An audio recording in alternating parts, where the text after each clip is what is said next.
Hello. Hello, I'm Sarah Russell, I'm JQ Walker. I'm Hind, and we are. the Neurodivergent Report, a research based podcast by and for neurodivergent brains. In each episode, we'll explore topics relating to neurodiversity and coping strategies by reviewing the literature and discussing current topics. We will also have interview episodes where we sit down with experts in the field and listeners like you, with the hope that together we can all learn to heal in community. However, you are able to engage. Thank you for being here. We can move on.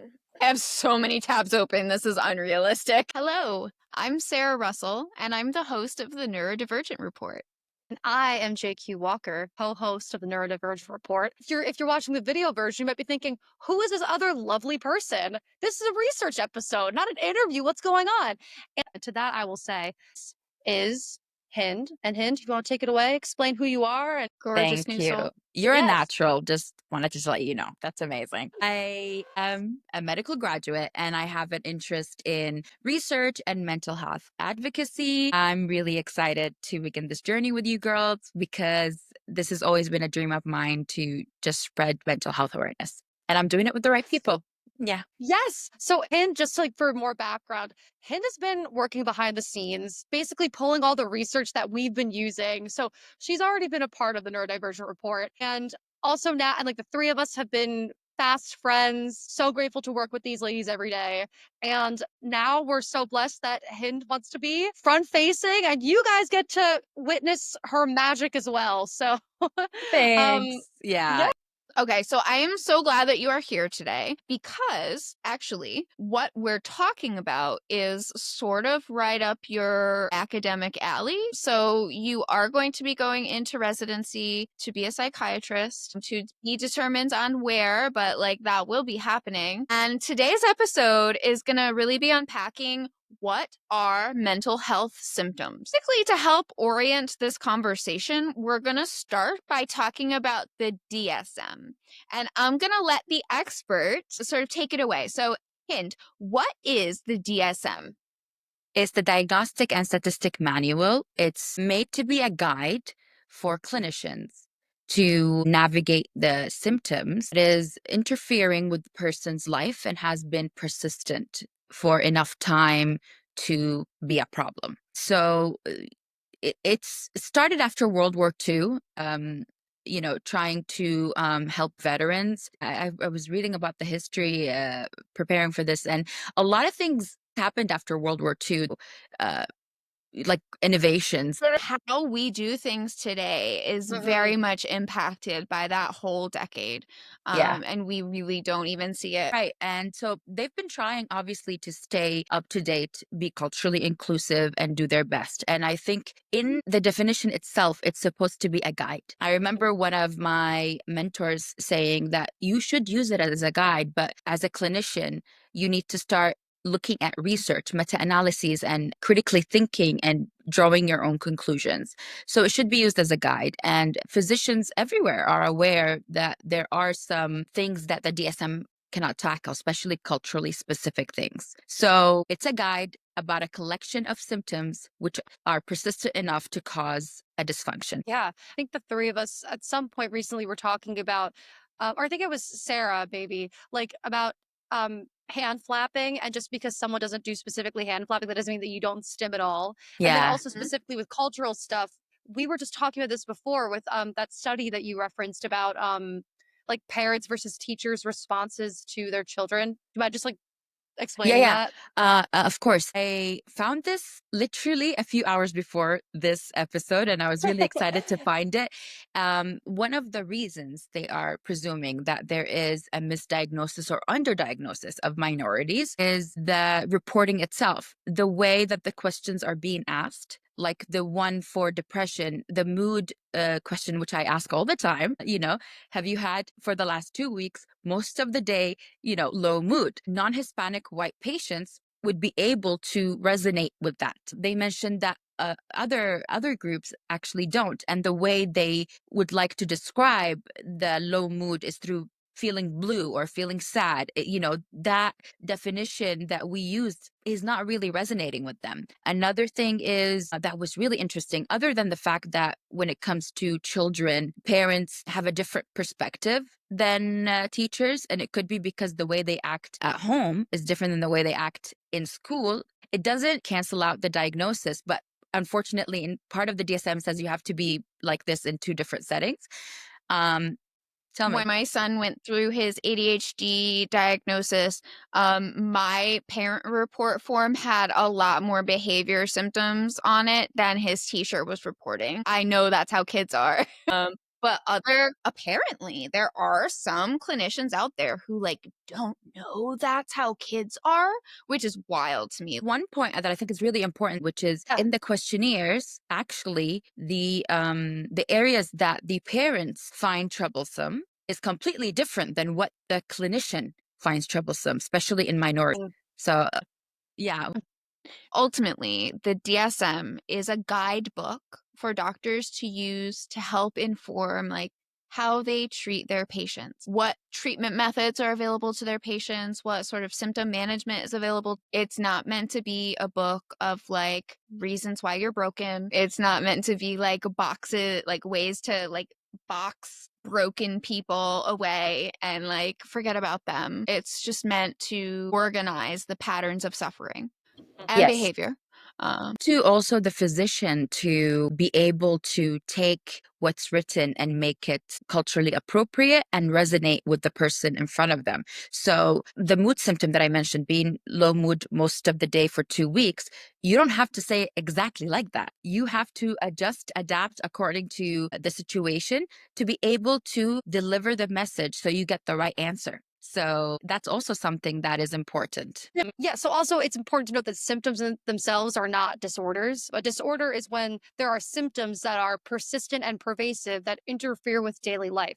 So, for example, And you have to have a certain number of them in order to qualify as a disorder. And in some cases, it has to present in multiple different we were areas just and saying, multiple places of your life. right. So I think that a good example too is people can feel anxiety without having an anxiety disorder, and Yeah. people can have bouts of depression without being clinically depressed, and people can have narcissistic traits without having Yeah. a Yeah. personality disorder. Yeah, These are there's perfect also there's examples. Exactly. Like they are. you're supposed to be stressed if you have a presentation. That specific level of stress that's just enough and not over the top is what's going to push you to do better. So that's yeah healthy stress, you know? Yeah. yeah. I think that we were actually going to talk about this later, but I think this is a great chance to talk about this right now. There are a lot of emotions or there's a lot of emotions and things that happen with the human brain that are normal and actually adaptive, like stress and grief and anger and fear and anxiety. These are all things that are your brain is designed to work this way, and they can be adaptive in some cases. Yeah. Yeah. There's Like Yeah. survival mechanisms, Yeah. Yeah, I'm just honestly. going to add a Yeah. little too. Yes. Yes. John Oliver was in an interview, and I We think love. one person dared them to touch a snake or do something, and he said, "No, I don't Yeah. have to prove anything." And actually, I'm glad I'm afraid. That's the reason my ancestors survived. We're not doing this. I'm happy to be afraid. I'm Yeah. happy to be afraid. You do whatever Yeah. you want. You go pet a tiger or do all that. I'm not doing it. It's like a similar thing where it's the reason why you're afraid is because there is a clear and present danger in front of you. Because it'd be okay, if I told you oh, put your hand on a hot stove. Yeah. What are you doing? You're just That's putting not yourself healthy in a bad either. situation. Yeah, and the main Yeah. idea is not to pathologize stress and understand that for one time I didn't feel any stress towards an exam, and then I started worrying because I didn't have any motivation to study. Honestly, the DSM is a really important tool, but it has a lot of problems. And instead of solving any of them, we've just sort of stuck our head in the sand and pretended like they weren't existing. Think, in my opinion, the biggest problem that I have with the DSM is the super high amount of pharmaceutical influence on the DSM panels. And what I mean by that is the people who are deciding what goes into the DSM have financial interests in pharmaceutical companies. You know, the DSM is used primarily for like insurance reasons, so that your insurance can like properly bill or your doctor can properly bill. Now, of course, I'm talking about the American system right now, but I'm sure that, you know, insurance coding elsewhere, like, does happen. Like, these aren't just for America. We have found multiple papers that are peer reviewed and published on the PMC website. So other experts agree with me that this is a problem and maybe we should do something about it.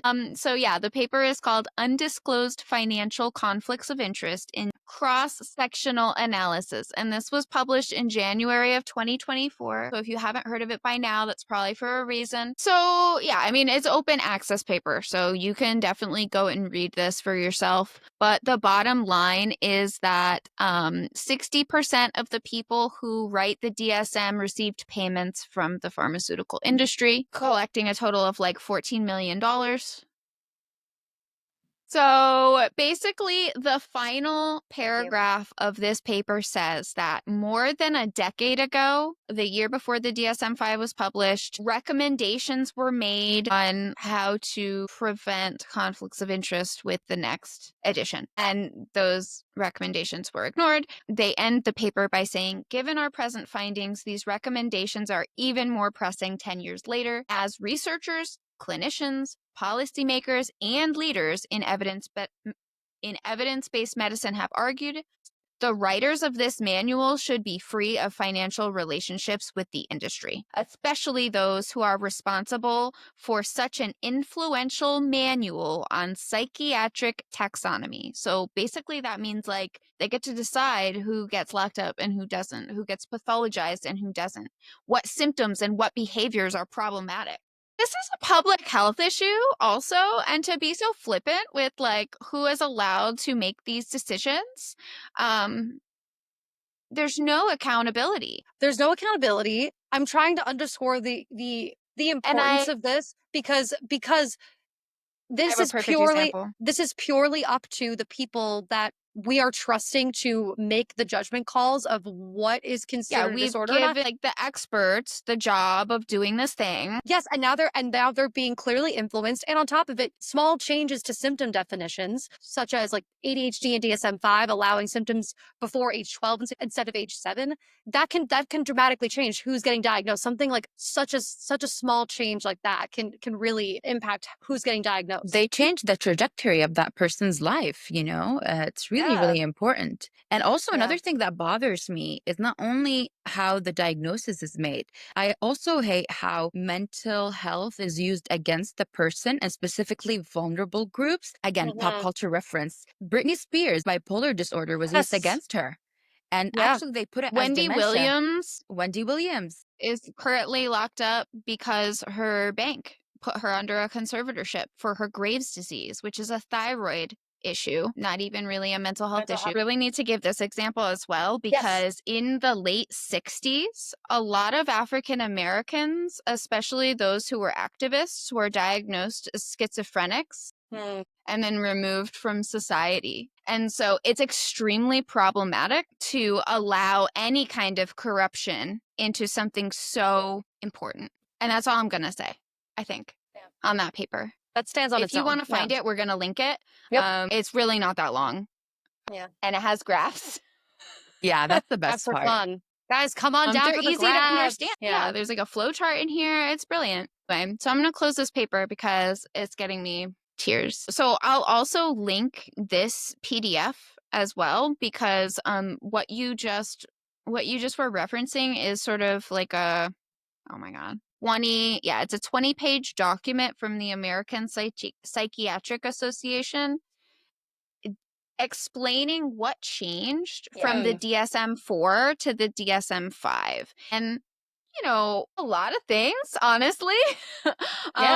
They changed some ADHD stuff. You know, they changed the fact that you can now also be diagnosed with autism with ADHD. with both. Yeah, they sort of consolidated a lot of the neurodevelopmental disorders. They pretty much consolidated a lot under autism that previously wasn't. So Asperger's was not previously autism, but now it is a thing. I think it's much more important to talk about like the different types of mental health symptoms because that's how we classify people and categorize them up. And That's like, understand our experiences too. yeah, sure.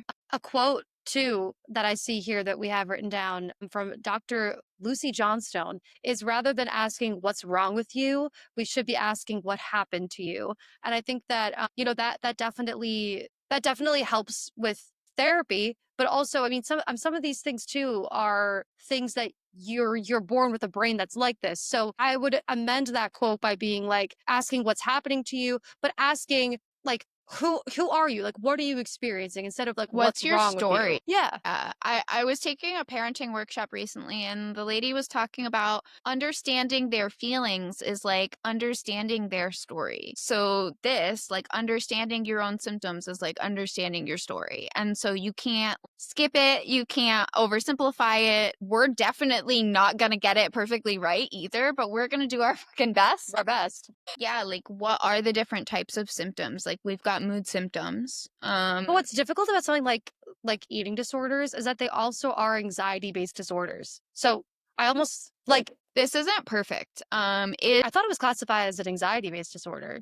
Sorry, There is a lot of anxiety there. You're absolutely right. But I that's think just that's sorry. they're classified under something else because I think the pathophysiology is different, but there's a lot of link between eating disorders and OCD and anxiety also. You're absolutely right. Well, I think the reason why this is so hard and the reason why I liked the larger breakdown is it's because it's like there's a lot of overlap here. You Yeah. know, even like I feel like anxiety is also a mood disorder. Like why is anxiety not a mood disorder? I'm sorry. Yeah, and any behavior is It's going to in be inside rooted. out as a mood. Like what? Yeah, Sorry. and any behavior is going to be rooted in either a feeling or a thought, right? Or a physical sensation. But a lot of stuff that we have here, like eating to numb, like numb depression, like you know what So I I mean? think Yeah. This reminded me of something. I remember I saw someone with ADHD who was refusing to take medication, never took it anyways. She didn't understand the importance of it, and she already had a link between medication and returning to school, and she didn't want to do that. Um, and she said, "What is the point of taking the medication?" And I told her it's up to her, but you have a lot of white noise in the background. And she said, "Yeah." And I said, "It will go away." And her face just like, whoa, lit up. And it was the first time she heard this. And it's not because, this was written somewhere in a book. It wasn't because I Yeah. experienced it, so I know. But you could be how like, it is. I can tell you this is what it actually does for you. that's so beautiful. Yeah, I feel like it's really different from reading about, okay, what will Adderall do for me from a clinical, like someone who wrote it out, like someone or a board of people that wrote it out versus somebody's lived experience. So yeah. 100%. We should do is talk about how some symptoms are like felt on the inside. Those are called internalizing symptoms. That's a self-destruction kind of stuff, like the depression and the Anything that's inside of your brain that's not behavioral, right? Like externalizing would be behavioral. Yeah, visible. I think maybe a good yeah. example would be embracing thoughts versus hyperactivity, like visibly physical symptoms. Let's just break down what the different categories of symptoms are. Yeah.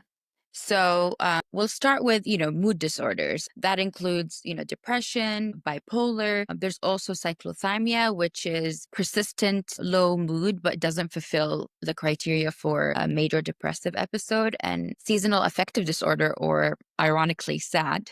And that's, usually happens in winter. I have a friend who went to Canada, and the first year there, she had that because there was no sun. And what Yeah. can that look like? It can look like emotional dysregulation. It could be sadness. It could be elation if it's in, crying all the time.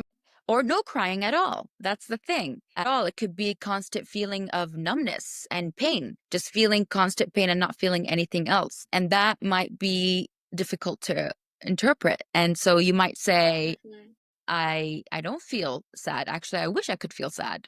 I wish I could cry. I just feel nothing. So, these things can be misinterpreted. That's why I feel be more elaborate when it comes to how these symptoms present would be very important. And obviously, because the mood is related to sleep and appetite, the person will have a disorder of sleep, either too much sleep or too little sleep. But either way, the result is they wake up tired. And obviously, their appetite changes. Either they overeat or undereat. So, this is for mood. When it comes to anxiety, you will have excessive worrying, and that can manifest as fidgeting. It can manifest as walking around while thinking about something. It's not always just, sweating and palpitations or racing heart rates. Yeah. Mhm. It's manifesting Tension. differently. Yeah, yeah. You can have a lot of tension, a lot of headaches. Obviously, the concentration and your sleep will also be affected because you keep thinking, and it will affect it in different ways. It might, affect it in a way where your sleep initiation is longer, or it might be you wake up a lot during sleep. With psychotic symptoms, we have schizophrenia and psychoaffective and brief psychotic disorder. It's delusions, hallucinations, it's disorganized thinking, and detachment from reality. um The most important thing I want to stop and say right here is that most of the time you can't tell that you're hallucinating, and you can't tell that you're having delusions. You don't know that you're detached from reality. but there is some nuance in this. Obviously, there's sometimes partial insight psychosis, and that happens usually with related psychosis. And that's when the person usually starts the conversation with, I know this sounds crazy, but I feel like this, and this is happening. So they're aware that something is wrong. It can present in a lot of ways, but you're absolutely right when it comes to what you mentioned about, schizophrenia and schizoaffective disorder, for sure. My friend said her grandmother used to start accusing people of being manic when she was slipping into a manic period. Sort of like that projection, something is off, but she's just not identifying it properly. Yeah. And so, yeah, I just have a lot of compassion for people whose prison is their mind. Yeah. And it's really important. And I remember when we were talking about how to structure this episode and future episodes, how you wanted to include schizophrenia. And I completely agree, because when we talk about mental health, schizophrenia is usually left behind. It's usually mood, anxiety, ADHD, and autism, which is great. What are they if not neurodivergent? I'm sorry. Yeah. Exactly. So this is, the kind of disorder that, people just whisper about. We're not. But you're right. It's because it's uncomfortable. It makes us uncomfortable to think about. And that's why, like, systems of oppression always get away unchecked. Yeah. Not on this show. Yeah. I mean, moving on, like, sort Speaking of the of, ones all super familiar with here are like the neurodevelopmental disorders. That's another major category. That's the ADHD, the autism, the learning disabilities, like your brain structurally doesn't look the same as a quote unquote neurotypical or a normally developing brain. Yeah. And Period. it can manifest in different And ways. Yeah, which we will yeah, talk there's about so in a many bit. Yeah. symptoms. Yeah. It's like all the symptoms. It's like, welcome, you have symptoms disorder. That is so true. yeah. But like this is all the stuff I'm assuming that we're all used to hearing if you're listening to this show, like Totally. executive functioning challenges, sensory sensitivity, social communication differences, depending on what the disorder is. Yeah. Learning disabilities, dyslexia is part of it. People often think, oh, it's not being able to read or looking at letters in a different shape. Can be you are able to read and write, but you might have trouble remembering people's names or finding the right Mhm. word for whatever story you're telling. So it can get tricky. It's not what we usually think it is. And that's why sometimes Cut it and goes I dry. unchecked. definitely thought it was a reading disorder, but then I Yeah. realized it was a communication disorder. It's a coding disorder. Hmm. You don't remember. Yeah, it's when you Yeah. don't remember someone's name, it's because you couldn't code it. We've got our like trauma and stress related disorders, that's PTSD, adjustment disorders, acute stress disorder, along with a lot of the symptoms that we've already talked about. We might see things like hypervigilance here, intrusive thoughts here. We might see people even withdrawing. Yeah. Yes. Also nightmares, avoiding specific triggers, for sure. Um, and then we have personality disorders, which are very Mhm. controversial. Um, Hmm. and if you read it and you think I have this trait or I have this trait, but you don't fulfill the criteria, it's normal to have these specific, Yeah. singular Yes. traits for sure. But, Yeah. borderline personality, narcissistic, avoidant are just examples. It's basically going back to what we said earlier, it's persistent and pervasive behaviors that deviate Mhm. from the cultural expectations. And I think Sort of prevents you from underline being able to have meaningful relationships is part of the criteria for those two. 100%. And I think underline on cultural expectation. I think a lot of people talk about personality disorders. It's very, I mean, but that's just us pathologizing people's behaviors again, and really when I meet someone who's got borderline or who's got like narcissistic personality types, I feel bad for them because I know that they probably were abused as children. This is controversial. It could be, but not all the time. But, Sure. we should extend Right. empathy for sure. Yeah, for sure. Anecdotally, Because I wish that I could remember what I'm referencing, but I remember learning at some point that that a lot of cases of narcissistic personality disorder, some of it is compensation for growing up in an abusive environment, but other instances is with like permissive parenting where the child just learns that like they can just get whatever they want. So it can come from multiple places. But again, we're kind of touching on that there's a lot of overlap with all these different categories. If it's from a place of trauma, and an anxiety of not being accepted, then then that kind of narcissistic personality disorder where it comes from that overcompensation, like it's kind of hard because it blends into like all these different categories. but really, I think if you haven't picked up on this yet, there's a lot of comorbidities here. Mhm. When you really start picking apart a person's identity, especially someone who is like, I don't know, dysfunctional, I don't know, not operating normally, like you start to really see that, like, this is a perfect example. I don't know if you've ever had an old car, but when you start replacing pieces, other pieces start to break. And it's Mm. because, like, your broken car parts have been operating a certain way, like Ooh. usually a reduced flow. And then when you put brand new parts in and everything's operating normally again, it starts breaking shit. And so I like that's a this really good analogy. example Me of too. why neurodivergent bodies and brains are often with lots of comorbidities. It's because like one thing is not right and we're compensating in a whole bunch of different ways. And I really think that's a much more compassionate way to look at psychiatric and physical illness because they're both related. Now that we know more about the interplay between the nervous systems, we know that the body and the brain are related Yeah, Mhm. and that one 100%. affects the other, affects the other. Obviously, if you have just some of these symptoms, it's not the end of the world. You can reach out for help. You can talk to your support network. Maybe you've got friends, family, whatever. Find therapy if you have access to that. Maybe like there's like a peer support group you can find. I just joined like a mommy group in my town, which was super scary. And I was like, but I'm not one of those moms. But you know what? I did it anyway because I needed friends. Yeah. Now I Yeah. have them, kind of. I at least have people who are excited to see me out in the community, and that has real benefits to my like emotional and physical health. So get that for yourself. And you know what? If you're like looking for a supportive and welcoming and affirming peer community, we do have a Discord. You can reach out to us if you want to join, and we'll like do a little vibe check. Because we have to protect. Yeah. Like anyway.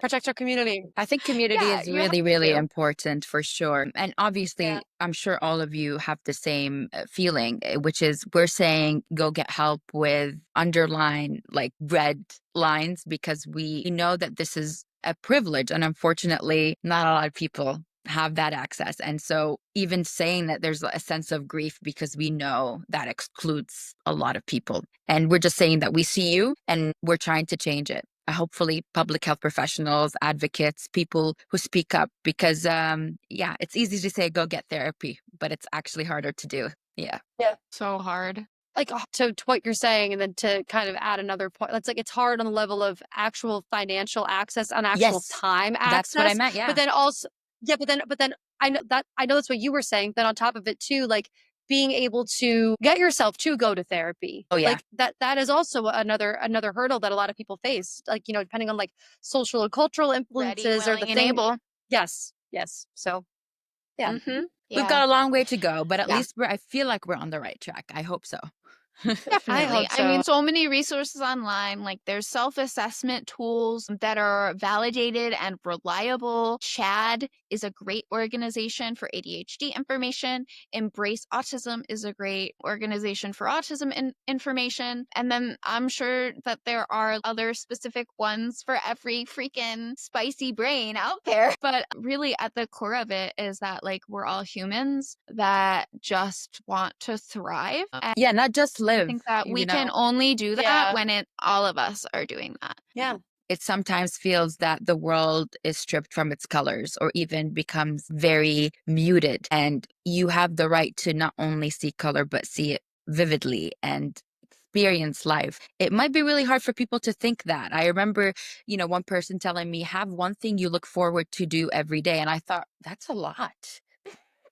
Like Mhm. one thing every day, but that's because we were conditioned to think that it's a privilege and a luxury, and it's not. You deserve to see Yeah, life in all of its colors vividly every day. every day. Yeah. Obviously, symptoms are real and they're valid. And if you think that you're struggling with something and you're ready, willing, and able to get help for those things, please go do that. And diagnosis is a tool, it is not an end all be all judgment of who you are as a person.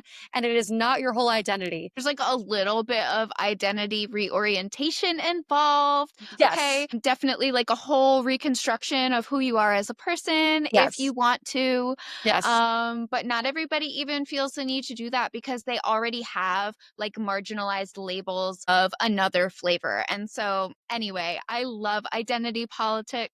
And I love that I now understand that mental health is part of your identity, just like culture is another part of your identity, just like your level of mobility is another part Let's of say, yeah, your your identity. physical health and body. Yeah. Yeah.